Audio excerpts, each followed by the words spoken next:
All right, it's 16 minutes after 7 here on the AM show. My banner today touching on a subject that is really, really dear to my personal heart. We're talking cleft and a lot more, and the fact that there is hope for persons living like that. And I just want to jump straight away, just share a few statistics with you. We're told that cleft lips occur in approximately some 1 per 1,000 births, and 1 in 10 babies die before their first birthday due to consequent malnutrition and infections. And children with clefts also grow up with speech abnormalities and breath problems. Children with clefts are ostracized, obviously, thought of as evil, and forced to live in life of shame and isolation. And guess what? It only takes 45 minutes surgery to change that child's life, to get that child to smile like they would normally. So let me just introduce to you my guests, and then we'll get into the real issues. Francis Gadeweko is Programs Manager with Project Smile or Operation Smile. Good morning to you, Francis. Good morning. I also have Karen Pele, who's a Regional Funding Coordinator of Operation Smile. Good morning to you, Karen. Good morning. Okay. So first of all, let's talk about clefts and how they occur. So, in some cases, like we've done some research, and we have research ongoing. In some cases, it might be the contributing factors might be a lack of folic acid while the mom's pregnant. It might be the environment. We're not sure, but what in the environment is a contributing factor. I think one of the highly contributing factors is genetics. So it is genetically, there's a genetic link between children born with cleft. Okay. Does it only occur when they're children, or? Yes, okay. Children are born with cleft. With it. Okay. So the adults that we see, they grow up with it, obviously. They do. Okay. Unfortunately, and it's sad because it's a correctable deformity, and they shouldn't have to grow up with this and live that stigma, as you say, and be ostracized. And talked about, obviously. Exactly. Yeah. It's because they don't even go out. I mean, we've had cases where we've had like 65-year-old ladies and, and men that live isolated in their huts. When they go out, they use a scarf and you can see them go out just like this, and they can't, they don't interact with anybody. Mm. And very soon we'll show you a picture of what we're discussing, what we're talking about, to have this kind of deformity. But Francis, tell us about Operation Smile. Operation Smile is a medical organization. We are an NGO. We operate in 60 countries worldwide. It started with our founder, Bill Maggie. They traveled to Philippines to actually give care to patients. And they realized that there's a lot of backload over there that they couldn't finish. So they came back to the States, organized themselves to go back and give care to these very deformed children in the society. Mm. And that's how Operation Smile started. It's all about volunteerism. We will be doing this for almost 33 years now. Okay. I just want our viewers to appreciate the subject. So we're going to be rolling some pictures on your screen shortly so that you can see what we are talking about. You probably might know somebody, or maybe you have a child or yourself living with it. We'll tell you how that can be corrected. So if Patrick will start rolling those pictures, we'll take a look at it. Okay. So as we're watching it right now, can you describe to us, because that's a little child there who's got an issue? Yes, so when the child's born with cleft, if it's not recognized immediately, the child is likely to die within 1 to 10 days, within the first 10 days of birth, because the child can't suckle properly. So once the child's identified, you can do an operation, a simple operation as little as 45 minutes to correct the cleft. If it's a cleft palate, if the child's born with both the cleft lip and a cleft palate, then you find that the child can't feed properly. So that can also be fixed, and that operation is about 2 to 3 hours, depending on how bad the cleft palate is, how big the hole is in the mouth. Yeah. For those, the palate, when there's a hole on top of the roof in the mouth, the child cannot, and speaking through the nose. If you have the adult in the society who have open palate, they can't talk properly. And when it happens that the child can't even go to school, they laugh at the child in the classroom, is kind of called back into their, like, their shelter. They don't even have to approach the society. It's terrible. Like, these things can be corrected when we identify them in the society. So if this would only take 45 minutes to get it corrected, why do we leave children to grow up with it?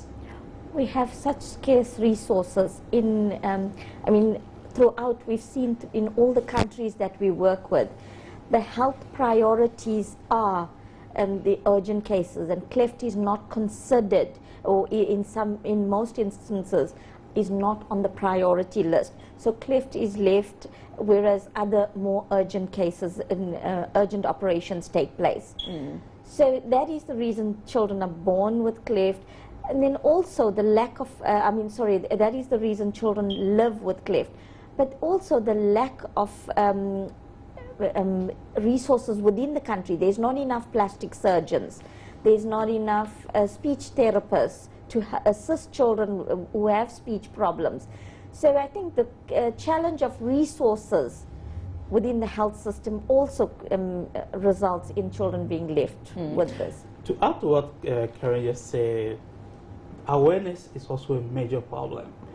For example, when we go to some society to recruit patients and they tell you, no, don't get closer to this child, it scares, like it can infect you, or like people need to know this is just a normal deformity that can be corrected.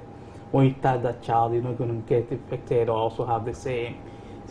We have this recent case from Takwa. This lady lived in a compound house with the family. She have this baby with cleft, and even her mother, closer family, they can't even like take this baby from her. She has to even leave this baby indoor, and she can't take the baby out into society, but she needs to make a living for herself. This baby is left alone inside the room for her to go to market and come back. It's a terrible situation. And the baby is very malnourished.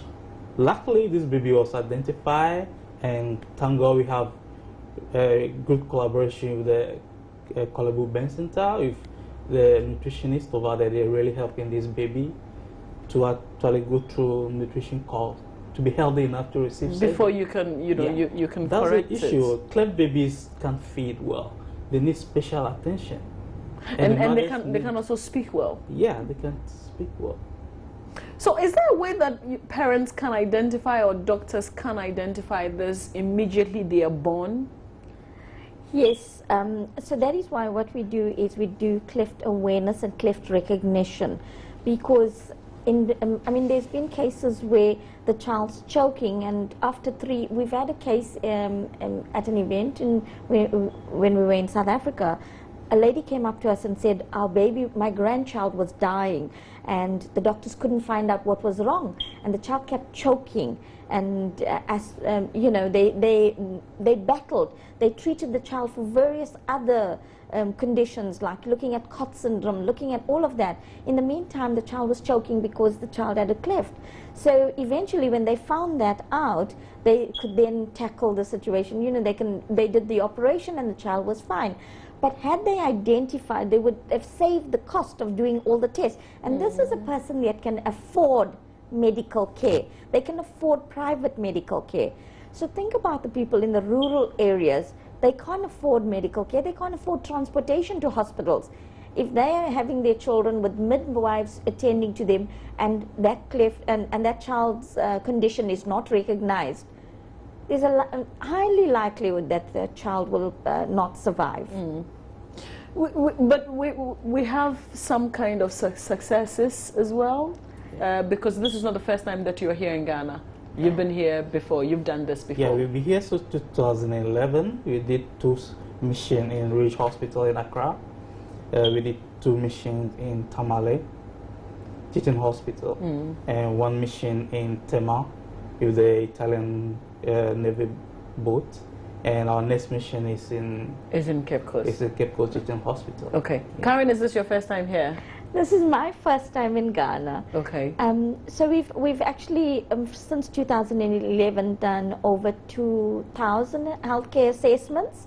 So during our missions, we've had about over 2,000 children and their parents come through. And then we've done approximately, or I think just over 500 surgical procedures. Okay. So that includes cleft lip, cleft palate. In Ghana, these In statistics, Ghana. this is Ghana. This is Ghana. Okay. Have you had to turn some persons off because they don't meet the criteria? Yes. If the baby comes to the mission, the Cleft baby comes to the mission, and it's not healthy, malnourished, we can do the surgery. Yeah. Because first we need to look at the safety of the baby. So that baby needs to go back and under our supervision go through the nutritional course before we can accept that baby for the surgery. There are some cases that we work directly with Dr. Mpoma from Kolebu Burn Center. He's a volunteer in our team. He's an amazing person. We are so lucky to be working with him. So we have cases that we refer to him if we can do it on the mission. Yeah. Okay. So how do you, because we're going to put the phone numbers out, the mission that you're on this morning with us, Yeah. partly, is so people can identify persons who have this kind of deformity, and then they bring them. So what's the plan? How long are you here for? When are you doing these surgeries? Yeah. We do the surgery from 9 April to 20th in Cape Coast. But it's ideal to have the patient register in advance because people in the far away rural community, with transport to the center will be a very huge problem. So we arrange transport from their various regional hospitals to Cape Coast. And while they're in Cape Coast, we're going to provide them shelter and free meal as well. Okay. Because that's our concept of offering free surgery to somebody. Already somebody traveling from that far already is going to think of, I'm going to stay in that Cape Coast, I've never been there before, I have to stay for 11 days. What am I going to eat? What am I going to do? Even water to drink. So to encourage the people to actually come out and take advantage of the surgery, we need to provide, bus need to be free because some of them, even one Ghana cities for transport is very, very difficult when you go to upper way, to some village, you can see this really, really difficulty. So that's the plan. And when they come to Cape Coast, we take care of them. Even after the surgery, we transport them back to their real location. Okay, so I'm going to do well to read out the phone numbers. But what's the plan? When they call the numbers, and then what? Yeah, they register. Somebody picks up the hotline. They register, they give the name of the patient, the age, their location, and they give their contact number as well. Okay. So that database built, when they'll be called back and given the various location where their pickup point will be.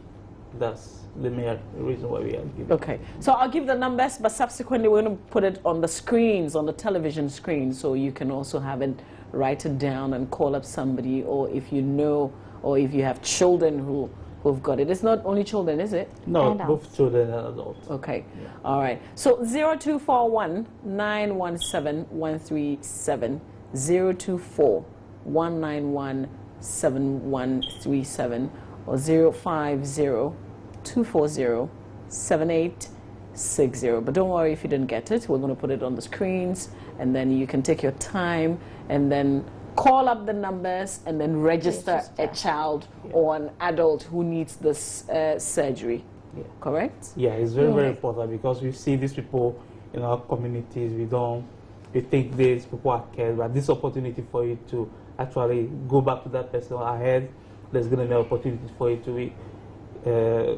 to have surgery. So it's the responsibility of all of us to actually identify these people in our various communities and let them take advantage of this. Okay. So Karen, this is not the only African country where you operate, Operation Smile. But I've got to ask you, why are you doing this? Because you're providing free accommodation, you're going to do the surgery free, you're going to host a person like that with a guardian or a parent. Yeah. Yes, I think for us it's all about making a difference in the child's life. It's not about what we do. So I think we focus on why we're doing it. I mean, would we want our children to live with this kind of condition? I don't think so. I think we would go to the ends of earth to make a difference in the child's life. So if the parent in the rural communities, they don't have the means to do that. So I think we provide the mechanisms to do it. So we're looking at why, and the why is all about the child or the adult that's got a condition. It's a correctable facial deformity. So it's not something that they, you know, that's a curse or anything like that. It's a correctable facial deformity. If we can operate and change that, I think that would make it. I mean, we've seen children where as soon as you do the operation, they look, we give them a mirror. They hold the mirror in front of them and like, that's not me. They literally do that. It's like, that's not me. So is it true? They want affirmation that that is me. And in most cases, you can't see the scar. Like I was in Malawi last week and I saw a group of young boys and they were like, I carried the Operation Smile posters and please give me more posters. And I thought, oh wow, we've got youth in Malawi that are going out. They say, we want to recruit patients. And I'm thinking, oh wow, this is fabulous. Yes, you know, yes, youth that are going out and recruiting patients. In the meantime, they are patients. So it's only when the program coordinator went close and she says, let me see your scar, did I realize that 16-year-old had an operation. I would not have known it, I promise you. I've seen some of your pictures and the result is amazing. Thank you. And I want to give the opportunity for people to see what I have seen in the form of a video. We'll come back and I want to ask how much local support do you have on this particular project, which is really important.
Every child has a right to laugh, to learn,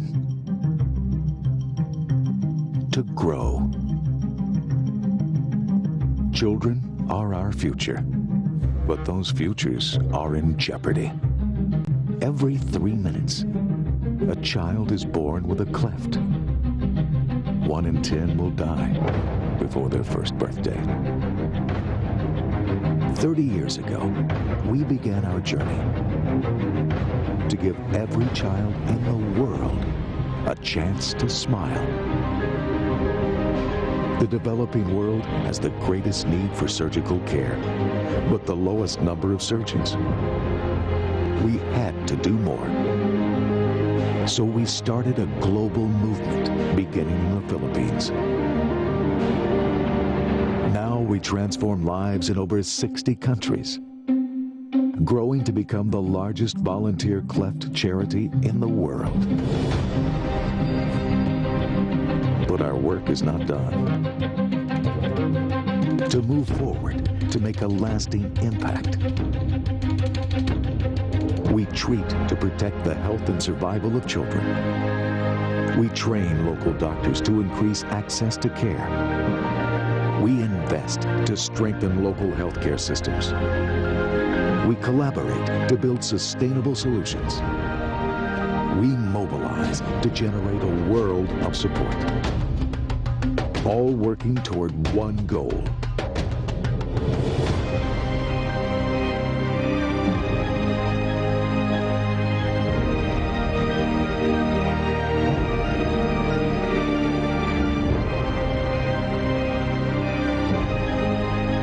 Together, we are making a difference.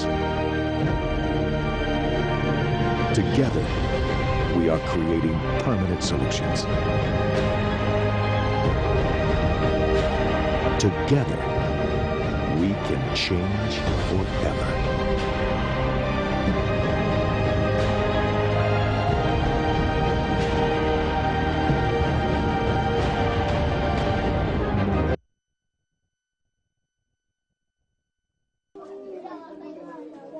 Imagine how it feels to be called worthless because of the way you look.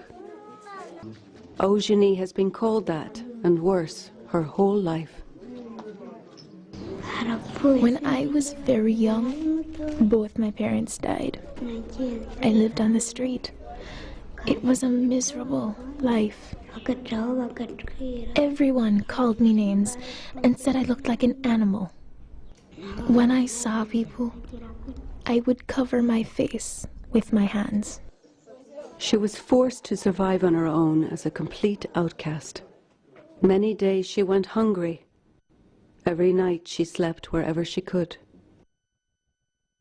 I used to cry all the time and feel very sad.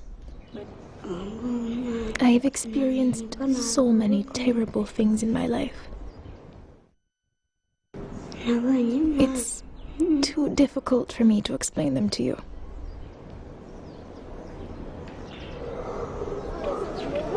She was ridiculed and tormented every day, until a good Samaritan named Yvette took pity on her. I saw Eugenie wandering around the streets. I prayed and came to see that she was a creation of God and that we should look after her. Yvette and her husband took Eugenie in.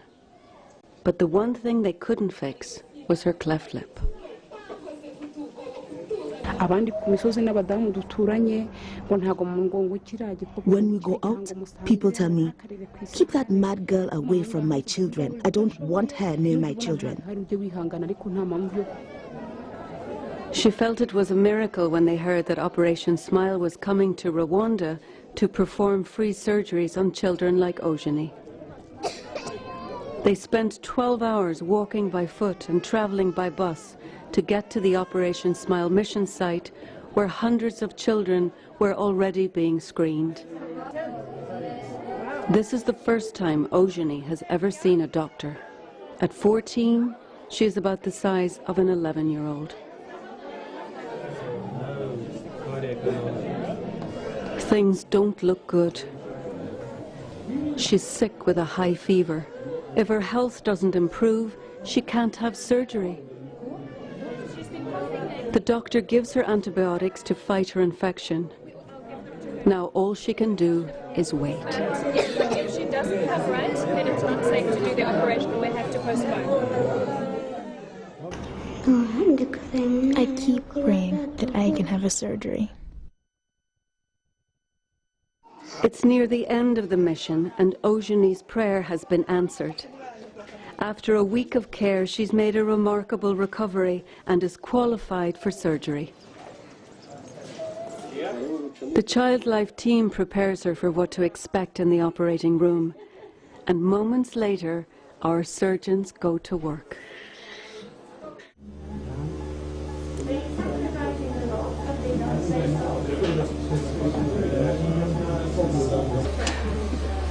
Just 45 minutes later, surgery is over and it's time for Yvette to see Eugenie.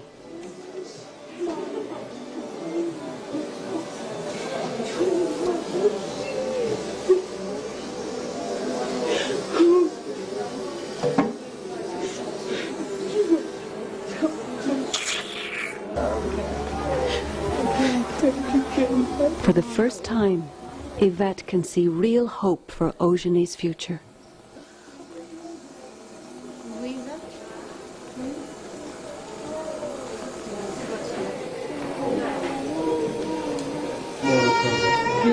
This is way beyond anything I could have ever imagined.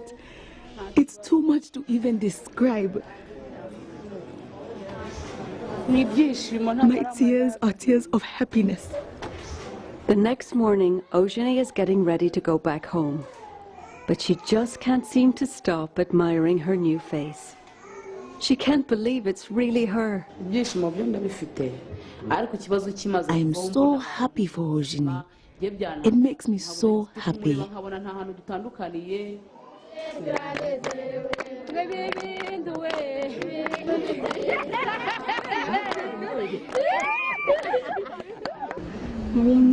Before my surgery, my life was very bad. Now I am so happy people don't laugh at me anymore. I want to thank everyone who contributed to help me.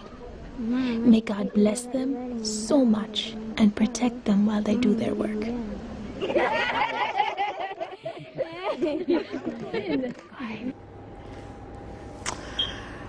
Oh, this is an amazing story. I mean, it was sad from the beginning, but the ending, they say, is always sweet. And I'm asking myself a lot of questions now. What kind of difference am I making in the life of someone? I'm doing nothing really, but you guys are doing a great job. Operation Smile. Thank you. I see why you call it Smile, because in the end, you get a smile. You absolutely get a smile every time. So why can't we do a lot more of these? I mean, if we have different missions concentrating on one particular thing, the world would definitely be a better place for all of us. Well, that's our ideal. That's what we hope for. But the challenge is, like I said, around resources. So currently for the Cape Coast mission, we've got 45 international volunteers and only 13 local. So when I say volunteers, it means we don't pay these doctors and nurses, anaesthetists, non-medical, medical volunteers. They come, they take leave from their organizations. If they're working in like South African Health, they work in any other country, they take leave. So they take their personal leave and come to Ghana, and they will then, for that 10 days, do the operations, provide the service, and go back. Okay, let's see if we can get some local support here. What kind of volunteers would you be looking for? Well, we mostly get, at the moment we have health volunteers working with us. We have able to get Dr. Mpoma. We have about 3 I hosted him this week. That's I'm going on an assessment trip with him next week. Okay. To see the patients that we've operated on the previous mission. It's an amazing man. Yeah. So lucky. That's the head of the plastic surgery department of the Kolebu Teaching Hospital. Yeah. Okay, so you need doctors, but those of us who are not doctors, what can we offer you? So non-medical volunteers can do a whole host of things. So we have like students can get together and they can raise funds. We don't want, like Operation Smile doesn't come and say, give us your money. We link. So what we would do like in Ghana is each child's smile, so work towards changing one child's life, giving one child a smile, or work towards creating a better environment for them. So like we've got in other countries, student organizations that go out and they do events, they raise the money so that the children can have a better life. But what they also do is they make smile bags. So if you can't raise money, then you can donate. We've got handcraft, people involved in handcraft. They make smile bags. So when we do the operation, we give the child a mirror. We give the child, like, there's a few toiletries and things like that. So they make the smile bags for the child. But then non-medical volunteers, and I'm talking about the partnerships that we have with organizations as well, they come on board to provide meals for the patients. They can provide water They can provide, we've got the shelter organized, but we need, like, we put mattresses there, and and it has to be we have to ensure there's infection control, because these are patients that are having operations. So they need an environment that is clean, that is sterile. So most of our partners need to provide mosquito nettings, you know, those sort of things, toiletries. And then when the mom and child, so 80%, over 80% of our patients are children. And what we do is we give them I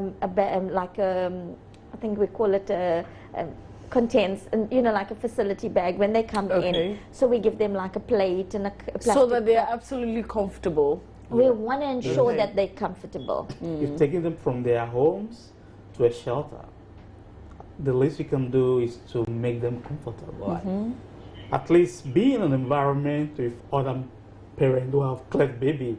Actually give them comfort. Okay, yeah, that's reassuring. Like, you're not alone. It's like not something evil that you did. They get this to is the interact case. with each other, share experience, and it's the amazing story that they share among each other, things that they've gone through, and you should see them rejoicing when, like, their kids finally have surgery.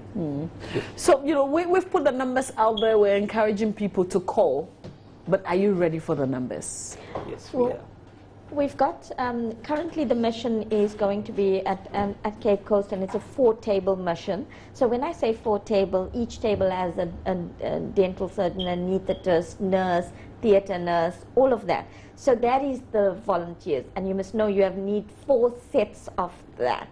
So that is why we require so many volunteers. And then we also, like the other volunteers, the non-medical ones that we get, we get child life specialists that will interact with the children and make them comfortable. It is a very scary process. They're coming, they don't know anything. They see all these doctors in their sterile outfits, and it's like, what am I going through? Am I going to survive this? There's that fear of, I'm going through there. It's like I'm going through a tunnel. I'm not sure I'm going to come out on the other side. So, you know, am I going to be swallowed up? So we got child life specialists that make them feel comfortable, talk them through the process, welcome them so lovingly, and that's where also non-medical volunteers come in. Play with the children, interact with them, and let it be a wonderful, wonderful experience for them. Okay, so this will be at the Cape Coast Regional Hospital? The teaching hospital. The teaching hospital, okay. And you're hosting the persons who would come there in Cape Coast? Yeah. For 10 days or 11 days, Yeah, they'll be at the Infantry Film Secondary School. Okay. Yeah, that's where the shelter will be. Okay.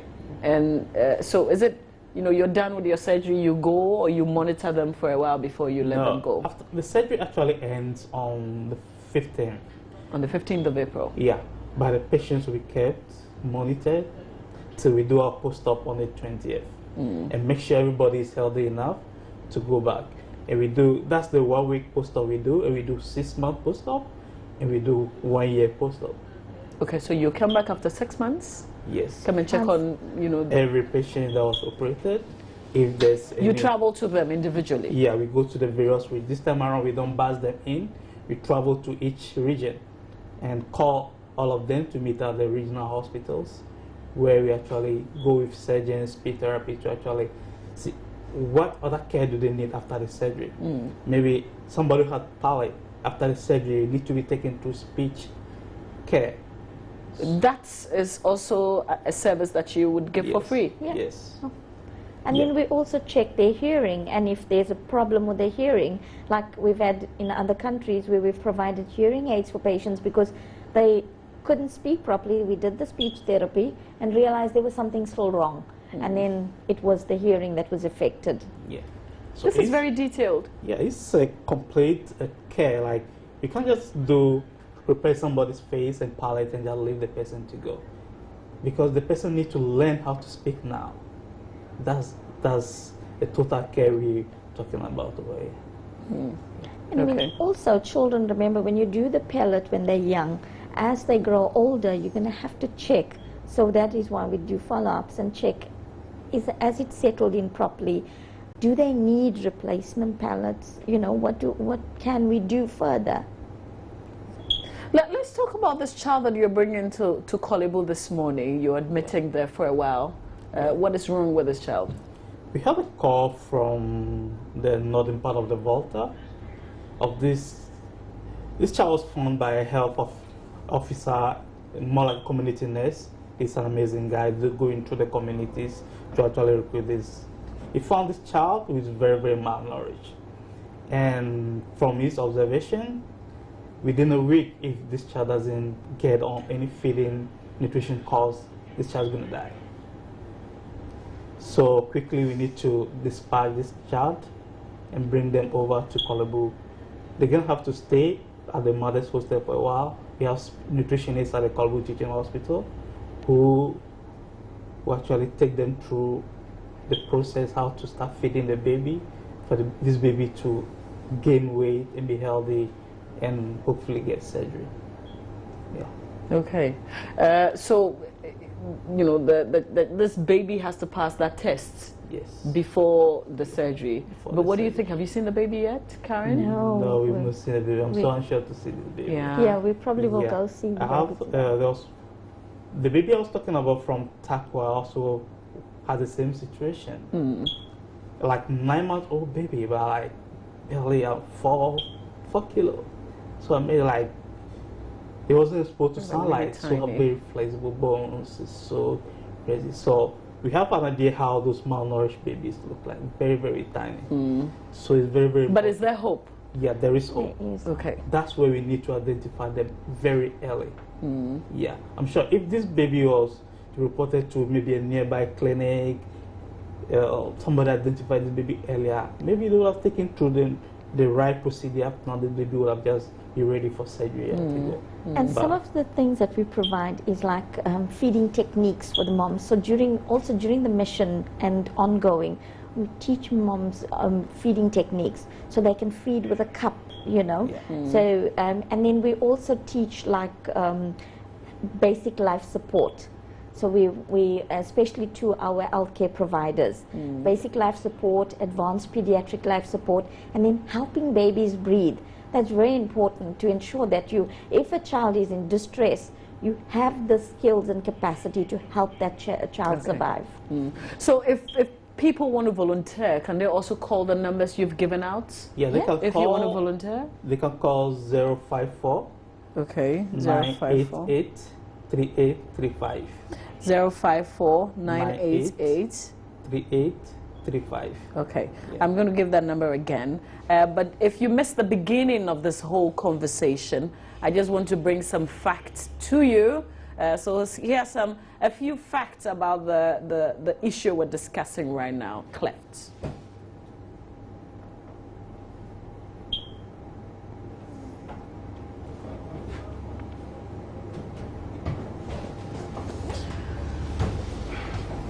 I guess the bits that it's still not, very comfortable is 1 in 10 babies die before their first birthday due to consequent malnutrition and infections, and the fact that when the baby is very young, you might not know what is wrong with the baby. Baby could suffer from, breathing issues. Yes. All right, so children with clefts grow up with speech abnormalities and breathing problems, and I have an issue with that abnormality. And children with clefts are ostracized. If you see pictures of children like that, you would know. They keep to themselves. We told you the story about Eugenie, I think that's her name, in that story. We'll continue with, after the surgery, how life has been for Eugenie. But they are usually ostracized, they are talked about, laughed at. Some are not able to go to school. Francis was sharing with us about the story of a woman who's having to keep her baby, her 9-month-old baby, indoors. Has not enjoyed sunshine. You can imagine how this baby is looking at, mother leaving the baby indoors because nobody would take the baby, would go to the market, go places and come back. It's really, we've really had sad. we've had an instance of a mom coming to us and she brought a baby through, and it was a third baby. We didn't know it was a third baby, and after they had operated, she broke down and started crying. So when we asked the mom what happened, when the program team asked her what happened, she said, well, I killed my first 2 babies because they had cleft. When the third one was born with cleft, I thought God was punishing me then, and I had to keep this baby. God was showing me something. And then she heard of Operation Smile, and she's like, if I had known before, I would have had 3 babies. Can you imagine how traumatic that is for a mom because of the stigma around Cleft and the lack of awareness of what Cleft is about, that you are forced to kill your child and then live with that trauma? So I can't imagine it. But you know, the lights that's at the end of that tunnel is that it takes only 45 minutes to correct this. That's less than an hour to correct this. Only 45 minutes surgery to change a child's life forever. Yes. And that child can be an important person in society thereafter. The world is at their feet. They can grow up, go to school, study, have a career, get married, have a family. I mean, we had one old patient, you know, and he was in his late 60s or something, that said he'd never married because who would want to marry him? Yeah. He didn't have a family. He wanted a family, but he couldn't have a family. So how much would it cost for somebody to do the surgery if you want to do it on your own? Look, it depends on the country. It depends on the number of volunteers we bring in. So, for example, like we're bringing in 45 volunteers now, the major cost is around the flights. So whereas if we had a lot of local capacity here, then it reduces the cost of the operation. I mean, we normally say it's about $550, but that is not the same for every country. Okay. Because it depends on what what we have in the country, because we bring in equipment. Operation Smile brings in equipment. So when we bring in the trunks of equipment, because some hospitals don't have the equipment. And then like we bring in pharmaceutical and medical supplies. So in some cases, like in some countries, you can't bring in fentanyl. You can't bring in, I've got a list that was emailed to me from our headquarters in Virginia to say, Karen, see if we can locally source this list of drugs and medical supplies. Okay, but is it available here? It is available, yeah, because we can't bring it in. It's illegal to bring it in, but we can source it locally. And that's where our sponsors come in. It's like, they can contribute and say, okay, I will, like we have in other countries. I mean, I know in Malawi we went to a pharmaceutical supplier and his response was, as always, I will take care of all the medical supplies. That makes life so much easier for us because it totally reduces the cost. If you get local corporations and organizations in Ghana saying, okay, we will provide patient food, we will do this. And Operation Smile is not saying, are you getting it? I'm having some good support, but I'm also getting the, where I've been going, and my key function is to go to the sponsors, and I'm going to them and they're saying the environment and the economic environment in Ghana is very bad. That's no excuse, especially if you manufacture the things. And if you're saving lives. So we're saying, come on board, please, and let's do this. Okay. I mean, let's make this Cape Coast a success. Yeah. This is Eugenie's story, and maybe the ending of it will be very inspiring to others to get on board. So why don't we see it again? It's over, and it's time for Yvette to see Eugenie.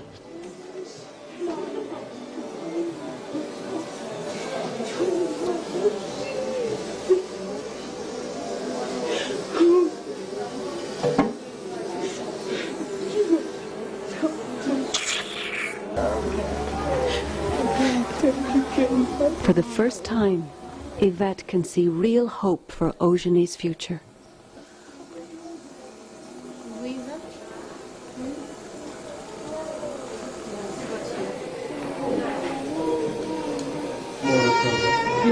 This is way beyond anything I could have ever imagined.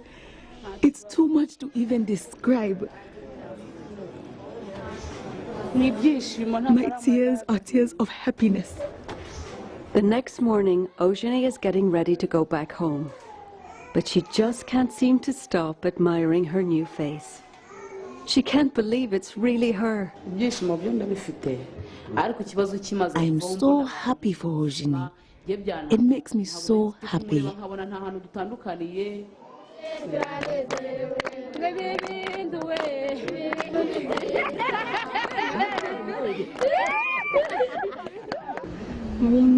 Before my surgery, my life was very bad.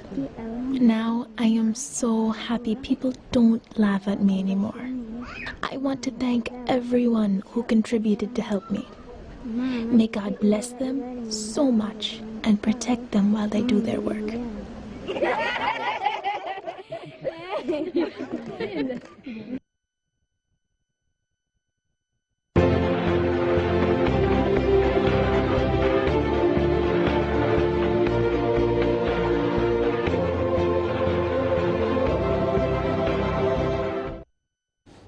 All right, so like Professor Anku taught me when he came on the show, when you're asked what is your motivation, this is what should be your motivation, is the end result that should be your motivation. So please get on board if you're dragging your feet here, economic challenges, yes, but this is a good cause. So Francis and Karen, this will perhaps be, you know, like your last word. So this surgery is in April. Yes, but you're calling for people who can identify persons like these to get in touch. What's the deadline for that? There is no specific deadline. We want them to, we want everybody, they've got enough time until the 9th of April to find patients or give the information out, because we're sending out leaflets, flyers, posters. We're doing, broadcasts. Just find patients and let them come and bring them to us. Okay. Yeah. Is there certain websites that people can check out? Yeah, we have Facebook, Operation Smile Ghana, and you can still go on operationsmile.org and find every information about the upcoming mission.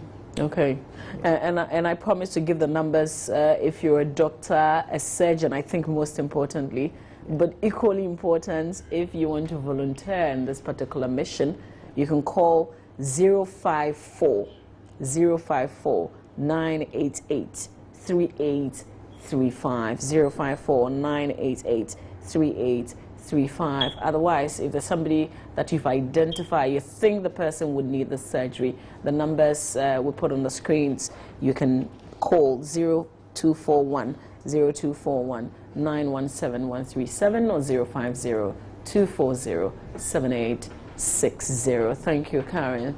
Thank you, Francis. Thank you. You guys are such an inspiration. You're my motivation for this morning. Thank you for doing the work that you do. Well, thank you for hosting us, because it's your message that goes out that brings the people to us. I love that. At least I'm contributing in my little Yeah, way. you're doing a great job. Yeah.